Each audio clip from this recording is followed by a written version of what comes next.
जय श्री श्याम। हारे का सहारा खाटू के श्याम बाबा।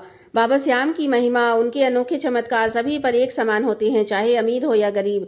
वहाँ सभी को माफी मिलती है अपने प्रारब्ध से। प्रारब्ध अर्थात पूर्व जन्म में किए हुए कर्मों का फल, अच्छा या बुरा, हमारा भाग्य।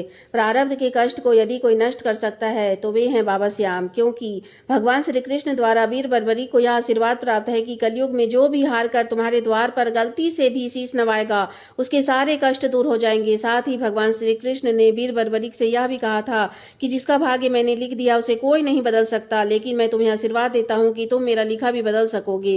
वीर बर्बरी की कलयुग में बाबा श्याम के नाम से खाटू मंदिर में पूजे जाते हैं। जब कोई अपने प्रारब्ध को काटते काटते थक जाए, रो जाए, कहीं से भी उसे कोई भी उम्मीद की किरण नजर नहीं आए, तो वह बाबा श्याम के दरबार में अर्जी लगाता है, तो बाबा श्याम उसकी अर्जी अवश्य स्वीकार करते हैं। जब एक व्यक्ति बाबा श्याम के दरबार पर जाता है तो उसे एक भिखारी द्वार के बाहर खड़ा मिलता है, तो वह उसे 10 रुपये देता है। अगले साल फिर से जाता है तो वह भिखारी फिर दिखता है, तो वह उसे 20 रुपये देता है और बाबा श्याम से पूछता है कि बाबा श्याम, मैं हर साल में एक बार आता हूँ, तो आप मुझे इतना देते हैं। वह सालों भर यहीं खड़ा रहता है, तो आप उसे क्यों नहीं देते? तब बाबा श्याम कहते हैं कि तुम्हें मुझ पर भरोसा है, इसीलिए तुम मंदिर के अंदर आते हो। उसे तुम पर भरोसा है, इसीलिए वह मंदिर के बाहर खड़े होकर तुम्हारा इंतजार करता है।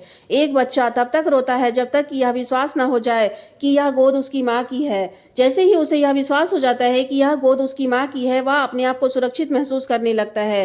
वैसे ही जैसे ही हमें बाबा पर विश्वास हो जाता है कि बाबा श्याम हमारे दुखों का, कष्टों को दूर करेंगे, वैसे ही हम सुरक्षित महसूस करने लगते हैं।